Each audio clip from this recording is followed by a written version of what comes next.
Здравствуйте, вы на канале Дмитрий Завьялов. Представляю вам рейтинг лучших танков мира, по мнению западных экспертов, в который вошли 2 российских танка. Итак, топ-10 лучших танков мира. Смотрите сразу после рекламы. Всем привет, меня зовут Алексей Вильнюсов, я веду свой блог о заработке в интернете. Кстати, вот он. С начала этого года я заработал уже более 12 миллионов рублей. Один из моих последних выводов: прижал ноутбуком, чтобы не сдувало ветром. Здесь 21 тысяча евро. Это моя машина. Это машина моей жены. А теперь пойдемте, я покажу вам, как я зарабатываю деньги. Ну а нашу десятку открывает украинский танк Оплот М. Танк разработан Харьковским конструкторным бюро по машиностроению имени Морозова на базе советского танка Т-80УД, от которого отличается новой сварно-катанной башней, увеличенной мощностью основного двигателя и наличием вспомогательного агрегата питания, усовершенствованными приборами прицеливания и наблюдения, встроенной динамической защитой с повышенной защищенностью в переднем секторе, системой оптико-электронного подавления штора.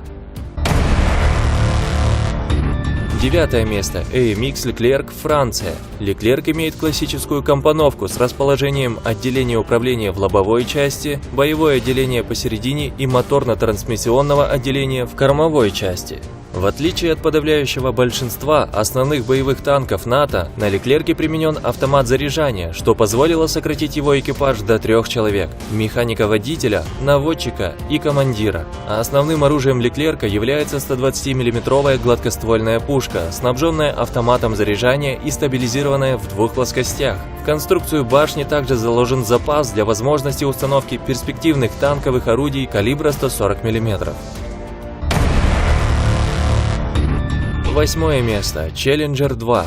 Это основной боевой танк вооруженных сил Великобритании, разработка которого началась во второй половине 80-х годов. По сути, эта боевая машина является глубокой модернизацией танка Challenger. Главной изюминкой новой машины стала его башня улучшенной конструкции. По форме она отличается от башни предшественника и имеет меньшую радиолокационную заметность. Танк получил новую 120 мм пушку Л-30 с длиной 55 калибров и хромированием канала ствола для увеличения его ресурса.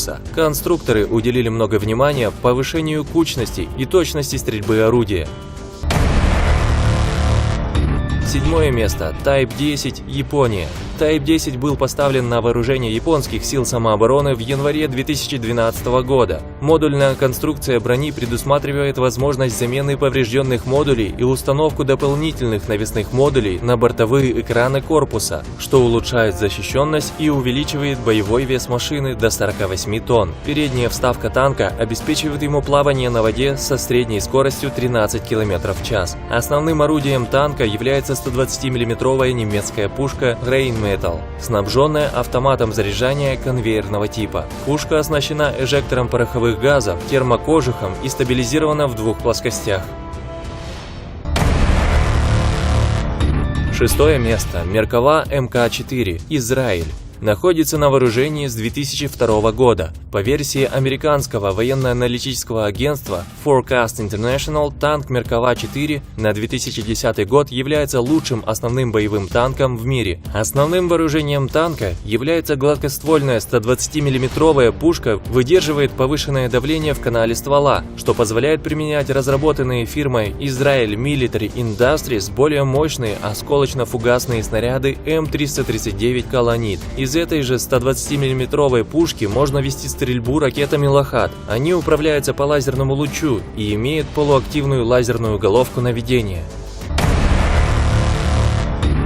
5 место. Leopard 2 А7, Германия. Нынешняя версия модели Leopard 2 А7 Plus вобрала в себя не только все лучшее от предшественников, но и доработки, которые делались исходя из опыта использования танка в ходе уличных боев. Leopard 2 вооружен 120 мм гладкоствольной пушкой, которая способна стрелять боеприпасами разного типа, в том числе и управляемой ракетой Лохат. Пушка полностью стабилизирована и связана с лазерной дальномерной системой, что позволяет поражать цели при движении поражение на расстоянии до 5 километров. Леопард-2 не оснащен динамической защитой, но вместо этого использует базу многослойной композитной брони, над которой помещается модульная профилированная броня для усиления защиты. Интегрированная командно-информационная система наряду с улучшенными дневными и тепловизионными прицелами дают новым моделям Леопард-2 преимущество на поле боя, когда дело доходит до охоты на танки противника.